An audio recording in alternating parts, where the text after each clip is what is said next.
കണ്ണൂരിൽ first M V Jayarajan 864 വോട്ടുകൾക്ക് lead ചെയ്യുന്നു. കണ്ണൂരിൽ അപ്പോ EVM കണക്കുകളാണിത്.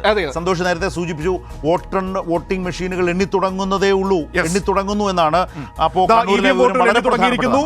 864 വോട്ടുകൾക്ക് ലീഡ് ചെയ്യുന്നു എം വി ജയരാജൻ കണ്ണൂരിൽ.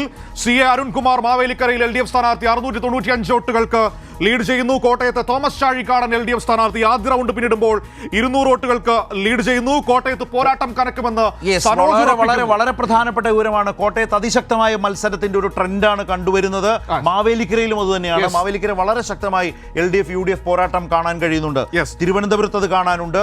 അപ്പോൾ ആ രീതിയിൽ ഓരോ മണ്ഡലവും വളരെ സവിശേഷമായ ശക്തമായ പോരാട്ടം. വളരെ പ്രധാനപ്പെട്ട കാര്യമുണ്ട്, ദേശീയ തലത്തിൽ NDAയുടെ ലീഡ് കുറയുന്നു. അതാണ് ഞാൻ നേരത്തെ സൂചിപ്പിച്ചത്. അതാണ് ഞാൻ നേരത്തെ സൂചിപ്പിച്ചത്.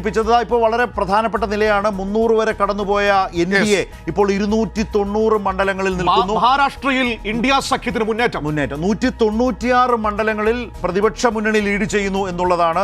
അതേഴ്സ് ശുഷ്കമാണ്. അതായത് രണ്ട് മുന്നണികൾക്കിടയിൽ നടന്ന ഏറ്റവും ശക്തമായ മത്സരം എന്നുള്ളത് രാജ്യത്താകെ കാണാൻ കഴിയുന്നു. കേരളത്തിലേക്ക് വരുമ്പോൾ LDF UDF പോരാട്ടം എന്ന നിലയിലാണ് ഈ ലോക്സഭാ തെരഞ്ഞെടുപ്പ് നമ്മുടെ മുമ്പിൽ ഇപ്പോൾ നിൽക്കുന്നത്. 8-11 എന്ന നിലയിൽ lead Kozhikode MK Raghavan lead ചെയ്യുന്നു അല്ലേ? 1200. അത് കോഴിക്കോട് സൗത്തിലെ ലീഡാണ്. അതായത് അതിനുള്ളിൽ നിയമസഭാ മണ്ഡലം സൗത്ത് ഉണ്ടല്ലോ, അവിടുത്തെ ലീഡാണ് 1250 വോട്ടുകൾ.